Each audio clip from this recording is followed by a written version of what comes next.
ভৌগোলিক অবস্থানের কারণে বঙ্গোপসাগর ও ভারত মহাসাগরে সৃষ্ট ঘূর্ণিঝড়ের বেশিরভাগই আঘাত করে বাংলাদেশকে। এসব ঘূর্ণিঝড় ক্ষত বিক্ষত করে দেয় জনজীবন, প্রাণহানির পাশাপাশি ডুবে যায় গবাদি পশু, ঘরবাড়ি। এ যাবৎকালে যেসব ঘূর্ণিঝড় উপকূলবাসীকে সবচেয়ে বেশি ক্ষতি করেছে, এমন 5টি ঘূর্ণিঝড়ের ইতিহাস জানাচ্ছেন বাবু কামরুজ্জামান। বাংলাদেশের আবহাওয়া অধিদপ্তরের তথ্য পরিসংখ্যান বলছে 1960 সাল থেকে 2007 সালের সিডর পর্যন্ত বাংলাদেশে ঘূর্ণিঝড়গুলোকে সিভিয়ার সাইক্লোনিক স্টর্ম বা প্রবল ঘূর্ণিঝড় হিসেবে উল্লেখ করা হয়েছে। যদিও 2007 সাল থেকে প্রথম এর স্পষ্ট নামকরণ শুরু হয়। 1970-এর প্রথম ঘূর্ণিঝড় 12 নভেম্বর চট্টগ্রামে আঘাত হানে প্রবল এই ঘূর্ণিঝড়টি, যার সর্বোচ্চ গতিবেগ ছিল ঘন্টায় 224 কিলোমিটার। সে সময় 10 থেকে 33 ফুট উচ্চতার জলোচ্ছ্বাস হয়। হিসাব বলছে 1970 সালের প্রবলতম ঘূর্ণিঝড়ে 5 লাখেরও বেশি মানুষ মারা যায়। এছাড়া ডুবে যায় অসংখ্য গবাদি পশু এবং ঘরবাড়ি।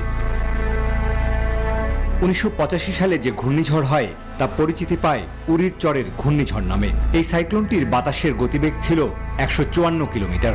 অল্প জায়গা জুড়ে বিস্তৃত হওয়ায় এই ঘূর্ণিঝড়ে তেমন বড় কোনো ক্ষয়ক্ষতি হয়নি। এরপর 1991 সালের 29 থেকে 30 এপ্রিল হওয়া ঘূর্ণিঝড়ে ব্যাপক ক্ষয়ক্ষতি হয়েছিল মানুষের, যাকে শতাব্দীর প্রচণ্ডতম ঘূর্ণিঝড় হিসেবে আখ্যায়িত করা হয়। 225 কিলোমিটার গতিবেগের সাইক্লোনটির কারণে 12 থেকে 22 ফুট উচ্চতার জলোচ্ছ্বাস হয়েছিল। 27 ঘন্টা আগে পূর্বাভাস দেওয়া হলেও হিসাব অনুযায়ী এই ঘূর্ণিঝড়ে 1,38,000 মানুষ প্রাণ হারায়। এতে ক্ষতিগ্রস্ত হয় 1 কোটি মানুষ।